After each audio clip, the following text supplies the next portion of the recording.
Il fut un temps, au nord du Sénégal, où le fleuve ne portait pas seulement des pirogues, mais des trônes, des secrets et des résistances farouches. Dans une Afrique convoitée, pillée, dominée, une femme s'est levée, une reine. Une voix, un nom. Ndaté-Yala Mbodj n'avait ni canon ni armée moderne. Elle avait mieux la dignité de son peuple, la mémoire de ses ancêtres et la plume pour défier un empire. Son histoire a failli se perdre dans les eaux du silence. Aujourd'hui, nous la racontons.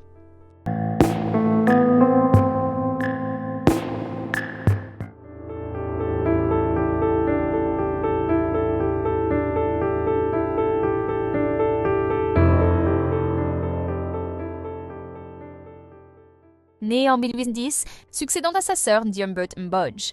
Elle est une rescapée de la résistance d'Under, durant laquelle sa mère, Fatim Yamar, l'a sauvée elle et sa grande sœur en les faisant s'enfuir en cachette alors qu'elles n'étaient âgées, respectivement que de 10 et 12 ans. Au cours de sa vie, elle s'est battue avec acharnement à la fois contre les Européens et les Maures. Ndaté est la plus jeune fille du roi, Amar Fatim Borso Mbodj et de la reine, Fatim Yamar Khouriaye. De son côté maternel, elle appartenait au matriclan des Tediek ou Tijed. De par sa mère, Fatim Yamar Khouriaye est la matriarche du clan. Et la matriarche des Logar. Le père de Ndaté-Yala, Amar Fatim Borso, mourut en janvier 1826 quand Ndaté-Yala et sa sœur, Njambot, étaient adolescentes. Il était connu pour la position qu'il a tenue contre les musulmans qui faisaient d'armes, le djihad à cette époque, dans la région de la Sénégambie, notamment contre les Almamis du Fouta, Almami Biran. À tout juste 16 ans, Ndaté-Yala se maria avec son cousin et roi du Waalo. Ce mariage était surtout un mariage politique, puisqu'il permettait d'accroître le pouvoir des Tediek. Plus tard dans sa vie, Ndaté-Yala s'est remarié, cette fois avec Sakura Barka Diop, plus connu sous le nom de Marosso Tassé Diop, prince du Kayor et roi du Koki, également proche parent de Lat Dior Diop. Prince du Kayor et roi du Koki, également proche parent de Lat Dior Diop, futur roi du Kayor et du Baol, et de Sayar Job, fondateur de la ville Serekunda en Gambie. Elle est officiellement couronnée reine du Waalo, le 1er octobre 1846 Ander, la capitale. Dès le début de l'année 1847, elle se heurte aux autorités françaises et réclame un droit de passage pour les Soninké, qui approvisionnent Saint-Louis en bétail. Elle succéda à sa sœur, Ndiambert Mbodj, comme linguère. De 1847 à 1845, l'année où le Waalo est tombé sous les mains des Français. Début 1847, elle s'opposa aux Français à propos de la libre circulation des Saracolis, qui fournissaient la ville de Saint-Louis en bétail. Dans une lettre déposée aux Archives nationales sénégalaises, Archives nationales du Sénégal,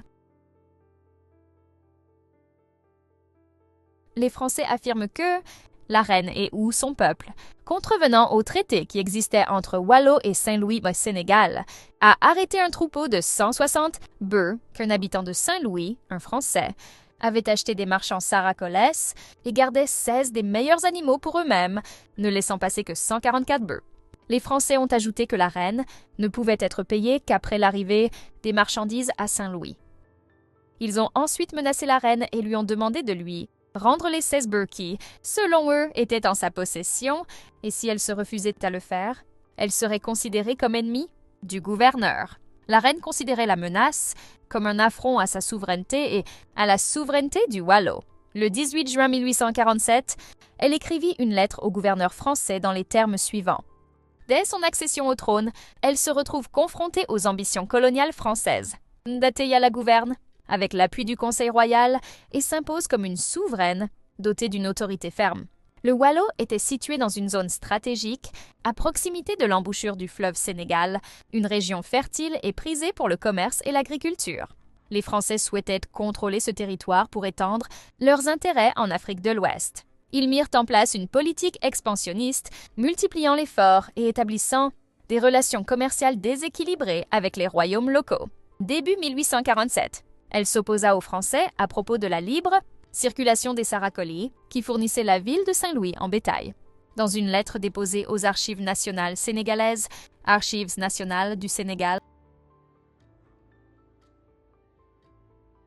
les Français affirment que la reine et ou son peuple, contrevenant au traité qui existait entre Wallo et Saint-Louis au Sénégal, a arrêté un troupeau de 160 bœufs qu'un habitant de Saint-Louis, un Français, avait acheté des marchands saracolès et gardait 16 des meilleurs animaux pour eux-mêmes, ne laissant passer que 144 bœufs.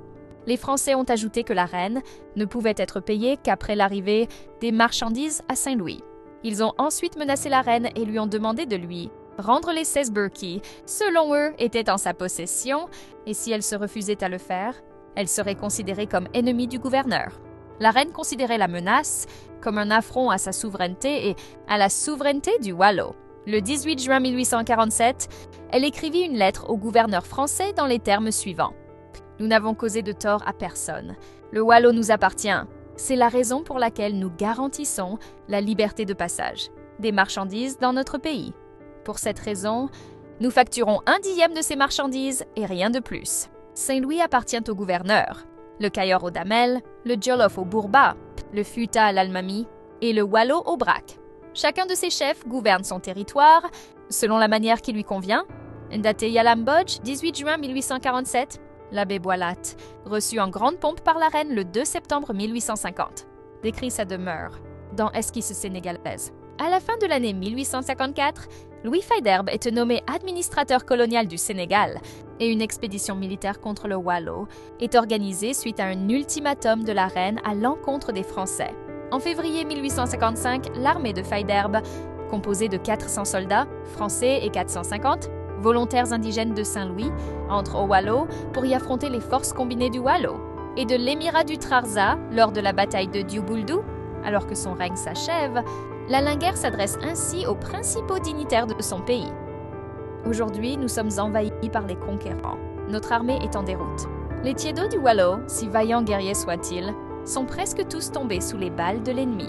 L'envahisseur est plus fort que nous, je le sais, mais devrions-nous abandonner le Wallo aux mains des étrangers?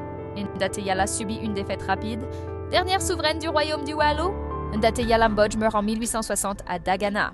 Son fils, Sidia Ndate Yala Diop, reprendra le flambeau de la résistance contre les colons français.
Une école de Saint-Louis porte son nom, de même que l'un des bateaux-taxis mis en service sur l'axe maritime, Dakar Rufisque. Elle est considérée comme une véritable héroïne dans l'histoire sénégambienne et est l'une des femmes les plus influentes du 19e siècle dans l'histoire de la Sénégambie.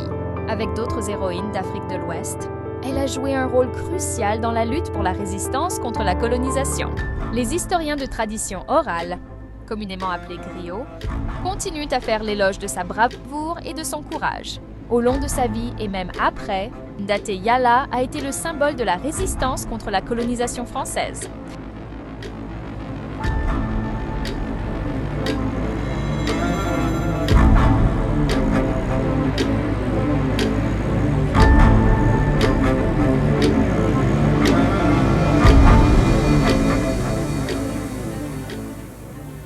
Elle a perdu un royaume, mais gagné l'éternité. Ndate Yala Mbodj n'est pas qu'une page d'histoire. Elle est un rappel, un cri, une flamme que ni les siècles ni les empires n'ont pu éteindre. À l'heure où les peuples cherchent leurs racines, à l'heure où les femmes reprennent la parole, son nom résonne encore, comme une promesse. car tant qu'on se souvient, elle vit, et tant qu'on raconte, elle résiste.